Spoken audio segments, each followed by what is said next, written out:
Hello students, science में हम chapter 3 synthetic fibres and plastics के बारे में स्टडी कर रहे हैं, जिसमें अब तक हमने सिंथेटिक फाइबर्स के बारे में स्टडी कर लिया है कि सिंथेटिक फाइबर्स जिसे मैन मेड फाइबर भी कहते हैं, और लास्ट टाइम हमने प्लास्टिक के बारे में भी स्टडी किया था।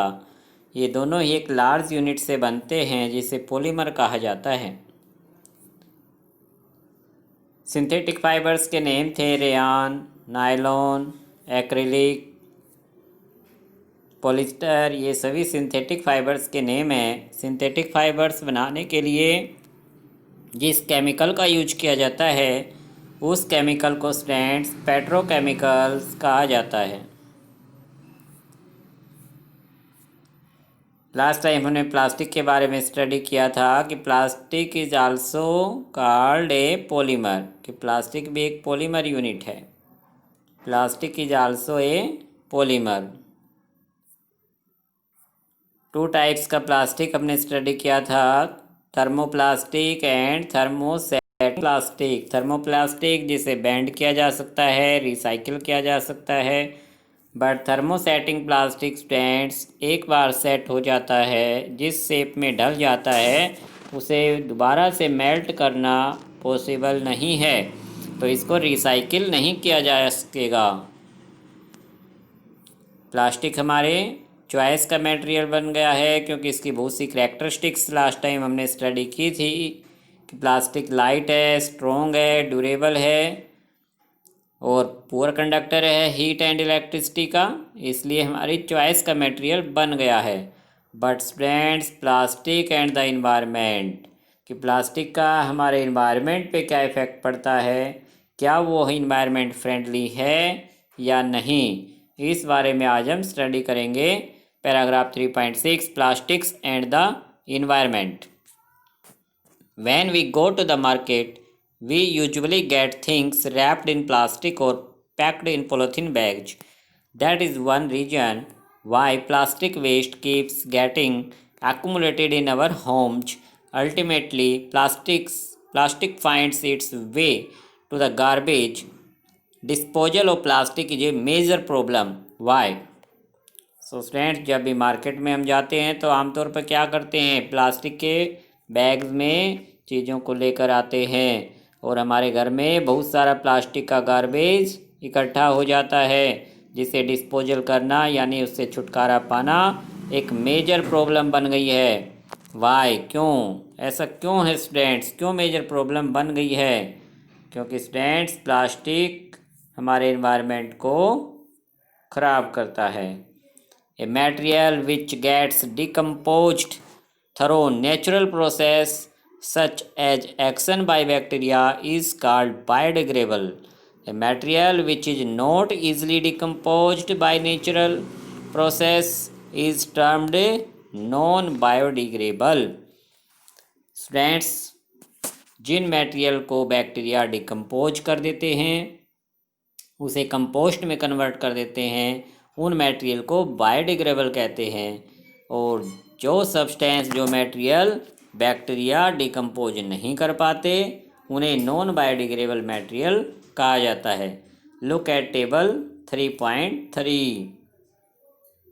फर्स्ट कॉलम में टाइप ऑफ वेस्ट दिया गया है, सेकंड कॉलम में approximate time taken to degenerate, यानी बायोडिग्रेडेबल होने में, डीजनरेट होने में जो अप्रोक्सीमेट टाइम लगता है, सेकंड कॉलम में दिया गया है। इस बेस पर थर्ड कॉलम में नेचर ऑफ मटेरियल लिखा हुआ है। First, peels of vegetables and fruits, left over food stuff etcetera. Students, इनको अप्रोक्सीमेटली 1 से 2 वीक का टाइम लगता है डीजनरेट होने में, कंपोस्ट बनने में। सो स्टूडेंट, इसलिए इसका नेचर मटेरियल का बायोडिग्रेडेबल नेचर है। सेकंड है पेपर, 10 to 30 डेज़ का टाइम लगता है, इसे भी बायोडिग्रेडेबल मटेरियल कहेंगे। कॉटन क्लॉथ 2 से 5 मंथ का टाइम लगता है, बायोडिग्रेडेबल मटेरियल है। वुड 10 to 15 ईयर्स का टाइम लग जाता है, बायोडिग्रेडेबल मटेरियल है। Woollen clothes about a year का टाइम लग जाता है, इसलिए ये भी बायोडिग्रेडेबल मटेरियल है। But students, tin, aluminium, other metal can अगर इनको गार्बेज में डालेंगे तो इनको डिजनरेट होने में 100 to 500 ईयर्स लग जाते हैं, और इतनी तो हमारी लाइफ भी नहीं होती, हम देख ही नहीं पाएंगे अपने लाइफ में। तो इसलिए इनको नॉन बायोडिग्रेडेबल मटेरियल कहा जाता है। सेम इसी तरह से स्टूडेंट्स, जो प्लास्टिक बैग्स हैं सेवरल ईयर्स लग जाते हैं, लगभग 500 ईयर से भी ज़्यादा। तो इसलिए प्लास्टिक बैग्स को नॉन बायोडिग्रेडेबल सब्सटेंस कहा जाता है। सो स्टूडेंट्स, इसीलिए हमें कभी भी शॉपिंग करने जाते समय अपने साथ प्लास्टिक बैग में लेकर नहीं आनी चाहिए, अपने साथ क्लॉथ्स का बैग लेके जाना चाहिए, क्योंकि पॉलीथीन बैग्स अगर हमारे घर पे ज़्यादा इकट्ठी हो जाएंगी, उनको हम इधर उधर फेंकेंगे तो वो हमारे इन्वायरमेंट के लिए एक खतरा बन जाएंगी। इसलिए स्टूडेंट्स, एक मेजर प्रॉब्लम बन गया है प्लास्टिक को डिस्पोजल करना। Since plastic takes several years to decompose, it is not environment friendly. It causes environmental pollution. Besides, the burning process is the synthetic material is quite slow and it does not get completely burnt easily. In the process, it releases lots of poisonous fumes into the atmosphere, causing air pollution. How can this problem be solved? So, students, plastic को several years यानी बहुत सारा time लग जाता है decompose होने में, इसलिए है इन्वायरमेंट फ्रेंडली नहीं है। अगर इसको बर्न किया जाता है तो सिंथेटिक मटेरियल की तरह इसमें हार्मफुल गैसेज रिलीज होती हैं। कि इस प्रॉब्लम से हम छुटकारा कैसे पाएं, इससे पहले एक नोटिस और कर लेते हैं बात कि have you ever seen A garbage dump where animals are eating garbage? In the process of eating the food waste, they swallow materials like polythene bags and wrappers of food. Can you imagine the consequences? यानी क्या result निकलेंगे इस बात के। आपने देखा होगा कि बहुत से एनिमल्स जैसे काव है, गार्बेज डंप पर जहाँ कूड़े का ढेर लगा होता है वहाँ पर वो अपना फूड ढूंढ रही होती है, और पॉलीथीन बैग में अगर हम फूड आइटम रैप करके फेंक देते हैं तो वो साथ में उन मटेरियल के साथ, फूड मटेरियल के साथ पॉलीथीन बैग को भी स्वेलो कर लेती है। क्या इसके कंसिक्वेंसेज यानी जो रिजल्ट होंगे जानते हैं हम इस बारे में? The plastic material chokes the respiratory system of these animals और forms a lining in their stomachs and can be the cause of their death. So students, उन एनिमल्स की डेथ भी हो सकती है, इसलिए हमें कभी भी प्लास्टिक बैग में कोई भी फूड आइटम डालना नहीं चाहिए। बचा हुआ फूड आइटम बिना पॉलीथीन बैग में डाले हमें एनिमल्स के सामने डालें या कूड़े में डालना चाहिए, क्योंकि इसके जो कंसिक्वेंसेस निकलते हैं वो एनिमल की डेथ भी हो सकती है। The poly bags carelessly throw here and there are responsible for clogging the drains. Sometimes we are very careless and throw the wrappers of chips, biscuits and other eatables on the road or in parks or picnic places. Should we not think twice before doing so? As a responsible citizen, what measures do you suggest to keep public places clean and free of plastic? So students, हमें polythene bag को लापरवाही से इधर उधर नहीं फेंकना चाहिए, क्योंकि वो ड्रेन्स को रोक देते हैं। इसलिए हमें कभी भी ऐसी लापरवाही नहीं दिखानी चाहिए। चिप्स हैं, बिस्कुट हैं, उनको हमें ईटेबल करके उनके पैकेट को, रैपर को रोड पे, पार्क में, किसी पिकनिक प्लेस पे इधर उधर नहीं फेंकना चाहिए। हमें ऐसा करने से पहले कम से कम 2 बार ज़रूर सोच लेना चाहिए कि इसके क्या कंसिक्वेंसेस निकलेंगे। हमें एक रिस्पॉन्सिबल सिटीजन बनना ज़रूरी है, ताकि हमारे जो पब्लिक प्लेसेज हैं वो क्लीन रहें, प्लास्टिक से फ्री हो जाएं। तो इस प्रॉब्लम से how can this problem be solve, कि इस प्रॉब्लम को कैसे सोल्व करें। इस प्रॉब्लम को सोल्व करने के लिए students, avoid the use of plastics as far as possible, कि जितना पॉसिबल हो उसके हम प्लास्टिक को अवॉइड करें, उसका यूज कम करें। Make use of bags made of cotton और jute when you go for shopping, कि जब भी शॉपिंग पर जाएं अपने साथ कॉटन का या जूट का या क्लॉथ का बैग लेकर जाएं।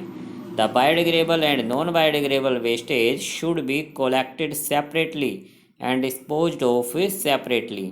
Plastic this is you're in your homes. Can you suggest some other ways in which you can contribute towards reducing the use of plastic materials? So students, जो biodegradable substance है और जो non biodegradable है उनको हमें अलग अलग, दोनों वेस्टेज को अलग अलग सेपरेटली इकट्ठा करना चाहिए और उनको सेपरेटली ही डिस्पोज करना चाहिए। जो गार्बेज कलेक्टर की वैन आती है उसमें अलग अलग डस्टबिन होते हैं, हमें दोनों वेस्टेज को अलग अलग डालना चाहिए। इसके अलावा और क्या सजेशन आप कर सकते हैं, और क्या ऐसे तरीके हैं जिनसे प्लास्टिक मटेरियल को रिड्यूस किया जा सके, उसका कम से कम यूज किया जा सके। कि it is better to recycle plastic waste, most of the thermoplastics can be recycled. Make a list of items that can be recycled, however during recycling certain colouring agents are added. This limits its usage, especially for storage of food. So students, better ये रहेगा कि plastic waste को recycle करवा लिया जाए। ये जो thermoplastic होता है वो रिसाइकिल हो जाता है, उसे हमें किसी रद्दी वाले को बेच देना चाहिए रिसाइकिल होके, ताकि वो नया बन के आ जाए। हमें उसे कभी भी गार्बेज में नहीं डालना चाहिए। जैसे बॉल पेन हमारे ज़्यादातर खाली हो जाते हैं, हम उसे गार्बेज में डाल देते हैं। गार्बेज में डालने की बजाय हम उनको गार्बेज कलेक्टर रद्दी वाले को बेच सकते हैं ताकि वो रिसाइकिल हो। हमें रिस्पॉन्सिबल सिटीजन बनना चाहिए। इसके लिए 5R प्रिंसिपल यानी ऐसे रूल दिए गए हैं जिन्हें अपनाकर हम प्लास्टिक को इन्वायरमेंट फ्रेंडली बना सकते हैं। As a responsible citizen remember the 5R principle, क्योंकि सभी रूल जो है R से स्टार्ट है, इसलिए 5R प्रिंसिपल नाम दिया गया। रिड्यूस, कि सबसे पहले तो हम कम करें, प्लास्टिक का यूज करना कम कर दें जहाँ तक संभव उसके।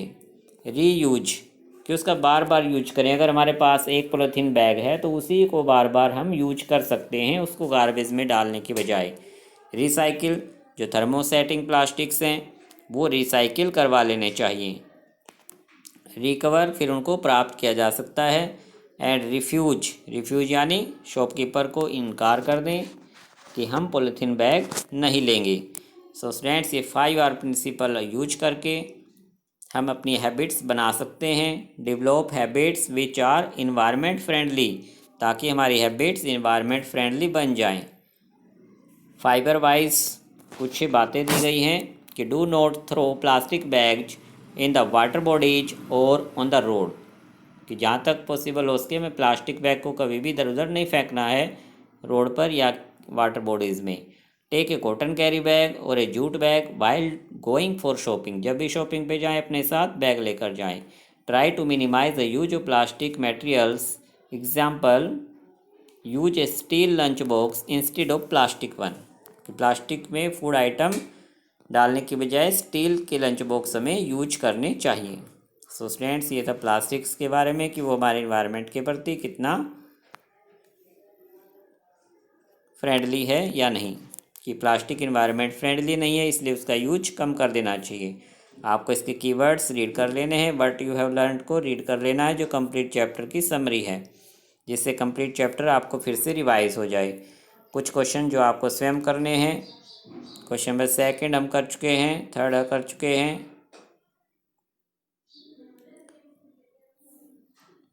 बाकी जो क्वेश्चन है उनके आंसर मैं आपको नोट करवा दूंगा। आज आपको क्वेश्चन नंबर 8 अपने आप कर लेना है।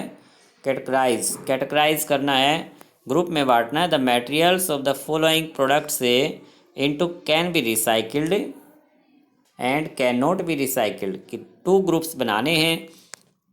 एक हेडिंग डाल लेंगे कैन बी रिसाइकिल्ड और सेकंड का कैन नॉट बी रिसाइकिल्ड, और इन मटेरियल्स में से हमें वो मटेरियल अलग कर लेने हैं जो कि रिसाइकिल हो सकते हैं तो बाकी जो बच जाएंगे कैन नॉट बी रिसाइकिल्ड वाले हो जाएंगे कि telephone instrument students can not be recycle, plastic toy recycle आएगा, कुकर हैंडल थर्मोसेटिंग से बना होता है इसलिए can not be recycle, carry bags recycle हो जाते हैं।